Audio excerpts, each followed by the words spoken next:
गर्मियों की तपती दोपहर और मई का महीना था। सड़कें भी सुनसान थीं। संजय को किसी ज़रूरी काम से अपने गांव से पास ही के दूसरे गांव में जाना था।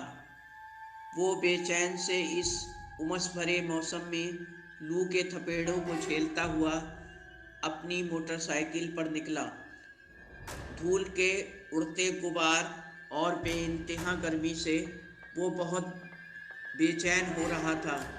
गांव के ज़्यादातर लोग घरों में ही दुबके थे। अब वो चलते चलते गांव की सरहद के पास पहुंच चुका था। वहां से कुछ ही दूरी पर एक नदी भी बहती थी। उसने मोटरसाइकिल की कुछ स्पीड बढ़ा दी।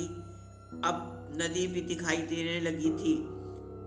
जब नदी के थोड़ा और करीब वो पहुंचा तो उसने देखा कि एक युवती नदी के किनारे खड़ी उसको लिफ्ट के लिए हाथ दे रही थी। अब वो सोच में पड़ गया कि इतनी गर्मी और भरी दोपहर में सुनसान इलाके में जहाँ जानवर तक नहीं आते जाते, अब ये अकेली खड़ी लड़की मुझसे लिफ्ट मांग रही है। तो उसके दिल में आया कि इस युवती को लिफ्ट देने के लिए मना कर दे, कहीं कोई बखेड़ा न खड़ा हो जाए जैसा कि शहरों में होता है। तो उसने ध्यान न दिया और आगे बढ़ने लगा। लेकिन जैसे ही युवती के पास से मोटरसाइकिल निकलने लगी तो वो मोटरसाइकिल खुद ब खुद रुक गई और युवती उसके सामने आ गई। युवती ने उससे पूछा, आप कहाँ जा रहे हैं? तो ना चाहते हुए भी उसे बताना पड़ा। फिर युवती बोली, मुझे भी उसी तरफ जाना है। प्लीज़ आप मुझे लिफ्ट दे दीजिए। काफ़ी देर से मैं यहाँ खड़ी हूँ। मुझे बहुत ज़रूरी काम है। फिर उसने अपने हाथ में पकड़ा झोला दिखाते हुए कहा कि इस झोले में मेरी शादी के निमंत्रण कार्ड हैं। ये मुझे ही पहुंचाने हैं। शादी भी मेरी करीब है। आप मना मत कीजिएगा। और ये कहकर बिना संजय के जवाब का इंतज़ार किए वो युवती संजय के साथ पीछे वाली सीट पर बैठ गई। तो संजय ने कुछ संकोचवश गाड़ी स्टार्ट कर दी और रास्ते में उससे उसका पता पूछा कि आपको जाना कहाँ है। फिर सारे रास्ते दोनों में इसके अलावा कोई बात नहीं हुई। अब काफ़ी दूर चलने पर दूसरा गांव भी आ गया तो उस युवती ने अपनी लोकेशन बताई और एक पक्के घर के सामने गाड़ी रुकवा कर घर के अंदर चली गई। संजय ने सोचा, कितनी एहसान फरामोश युवती है ये। ना कोई शुक्रिया अदा किया, ना पानी तक के लिए पूछा, ना घर में आने के लिए कहा।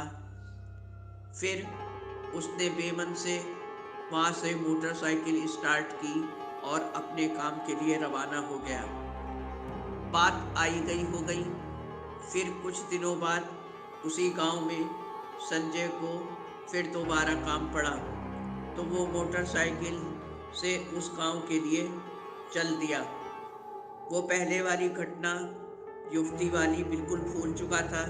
अपनी ही धुन में संजय चला जा रहा था कि देखा, उस नदी के किनारे ठीक पहले वाली जगह पर वही युवती फिर हाथ देकर उसे रुकने का इशारा कर रही थी। वो कुछ सोचता इससे पहले ही मोटरसाइकिल की स्पीड अपने आप कम हो गई और युवती के सामने जाकर बंद हो गई। वो युवती बोली, माफ़ कीजिए, आज आपको फिर तकलीफ़ दे रही हूँ। दरअसल शादी के कुछ कार्ड उस दिन घर पे छूट गए थे जल्दबाजी में, तो मैंने सोचा इन्हें आज बांट दूँ। लेकिन बहुत देर से यहाँ खड़ी हूँ, अभी तक कोई इधर से गुजरा ही नहीं। प्लीज़ मुझे बहुत देर हो रही है, आप मुझे जल्दी से उसी पते पर पहुँचा दीजिए। और बिना संजय की इजाज़त के ही फिर गाड़ी के पीछे बैठ गई। संजय ने मोटरसाइकिल आगे बढ़ा दी। बीच रास्ते में वो युवती संजय से बोली, माफ़ कीजिए, उस दिन जब आपने मुझे वहाँ छोड़ा तो मैंने ना आपको धन्यवाद दिया, ना ही पानी तक के लिए पूछा। और ना घर के अंदर बुलाया। बात यह है कि वहाँ मेरी बड़ी बहन रहती है। मेरे जीजा जी बहुत शक्की मिजाज के इंसान हैं। अगर वो मुझे आपके साथ देख लेते या पानी वगैरह के लिए मैं अपने घर में बुला लेती तो बेकार का वो बखेड़ा खड़ा कर देते, इसलिए मैंने आपको घर नहीं बुलाया। तो संजय हैरान सा हो गया कि ये सब बातें तो उस दिन मैंने अपने मन में ही सोची थी जब इसको वहाँ छोड़ा था। मेरे मन की बातें इसको कैसे पता चली, जबकि मैंने इसे कुछ बताया तक नहीं। कुछ ही देर में वो युवती अपने गंतव्य पर पहुंचकर पहले की तरह बिना कुछ कहे फिर उसी घर में चली गई। संजय भी मोटरसाइकिल से अपने गंतव्य के लिए रवाना हो गया। इस तरह कई दिन गुजर गए। संजय के दिमाग से वो सब बातें निकल चुकी थी। इत्तेफाक से संजय को फिर एक दिन उसी गांव में तकादा लेने के लिए जाना पड़ा, तो वो अपनी मोटरसाइकिल से निकल पड़ा। अब की बार वो रास्ते में सोचता जा रहा था कि अगर आज वो युवती मिली तो मैं उसको लिफ्ट नहीं दूंगा। पता नहीं क्यों बार बार मेरे साथ जाती है। ये सब वो सोचता जा रहा था कि लोग मेरे लिए क्या सोचेंगे।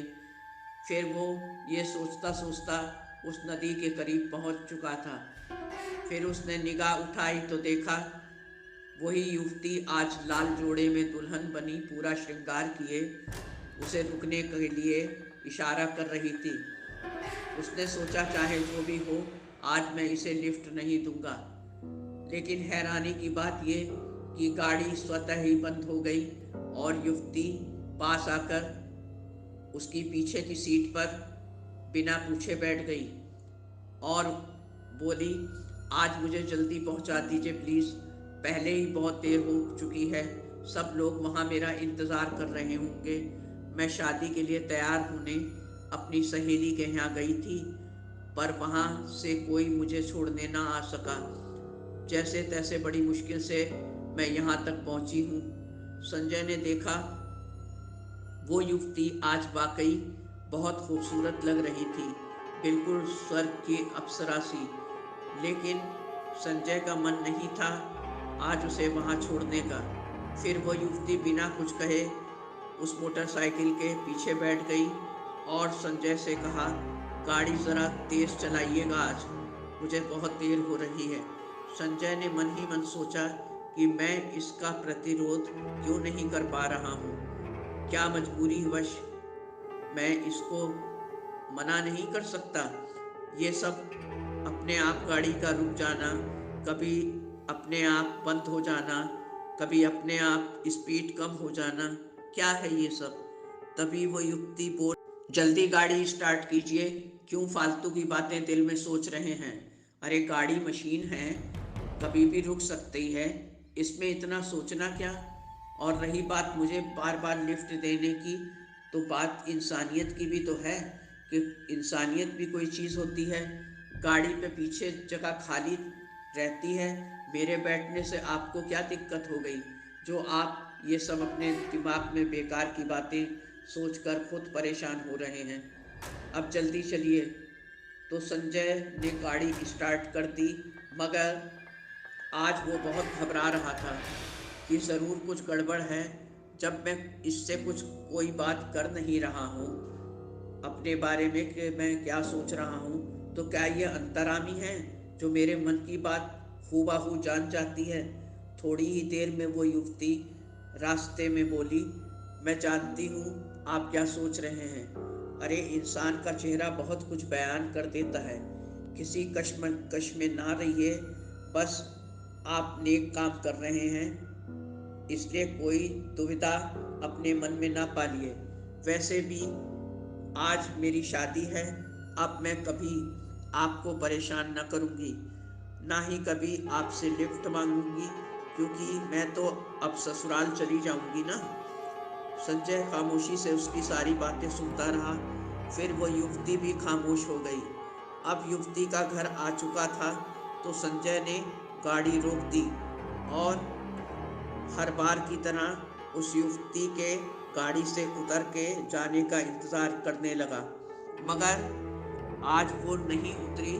तो संजय ने पीछे मुड़कर उस युवती से कुछ कहना चाहा, तो वो बहुत ज़्यादा डर गया। पीछे की सीट पर अब कोई न था। संजय डर से कांपने लगा कि वो युवती तो आज रास्ते भर बातें करती आ रही थी, कहीं गिरी भी नहीं। आखिर वो गई कहाँ? वो पसीने पसीने हो गया और घबराहट के अतिरेक से उसे बेहोशी सी आने लगी। तभी कुछ दूर पड़े एक चरपाई पर पेड़ के नीचे एक युवक बैठा उसको देख रहा था।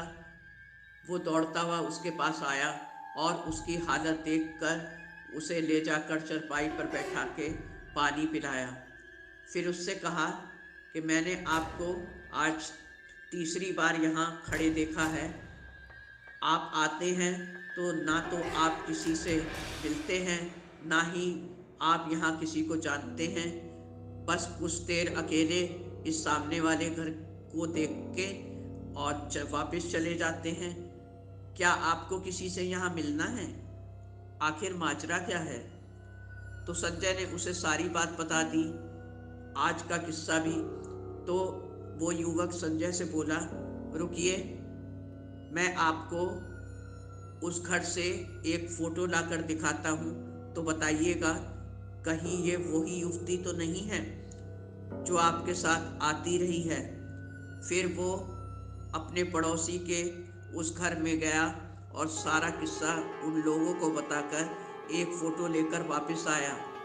तो उसके साथ एक अन्य युवती भी थी और वो फ़ोटो जब संजय को दिखाई गई तो संजय ने तुरंत पहचान लिया कि हाँ, यही वो युवती है जो मेरे साथ आज तीसरी बार यहाँ आने के लिए नदी के किनारे से मेरे साथ लिफ्ट ले। उस युवक के साथ आई युवती जार जार रोने लगी। तो युवक ने बताना शुरू किया कि ये मीरा है, उस युवती की बड़ी बहन। वो प्रेमा इनकी छोटी बहन थी। शादी वाले दिन कई साल पहले वो अपनी सहेली के यहाँ से तैयार होने गई थी। फिर कार से लौटते वक्त वो अपने जीजा के साथ उसी जगह नदी के किनारे उसका एक्सीडेंट हो गया, जो कि बहुत भयानक था। और उस दुर्घटना में प्रेमा की ऑन स्पॉट ही मृत्यु हो गई। वो दुल्हन का जोड़ा पहने थी और जीजा जी को भी काफ़ी गंभीर चोटें आईं, लेकिन डॉक्टर के अथक प्रयासों से जीजा जी बच गए थे। लेकिन ताज्जुब की बात यह है कि हम में से किसी को भी कभी प्रेमा दिखाई नहीं दी और आपके साथ वो 3 बार वहाँ से यहाँ आई। ये सब बातें सुनकर संजय का दिमाग जवाब दे गया। अब वो सोच रहा था कि अभी तक मैं प्रेमा की आत्मा को यहाँ छोड़ता रहा हूँ और आज वो बीच रास्ते से ही गायब हो गई। अब इसके बाद वो तुरंत अपना काम अधूरा ही छोड़कर घर के लिए रवाना हो गया और अब कभी उस रास्ते पर अकेले ना जाने का निश्चय किया। दोस्तों, उम्मीद है ये कहानी आपको पसंद आई होगी। चैनल को सब्सक्राइब और वीडियो को लाइक करना ना भूलें। जीवन को बहुत आनंद के साथ जिएं। धन्यवाद। आपकी अपनी जैस्मीन।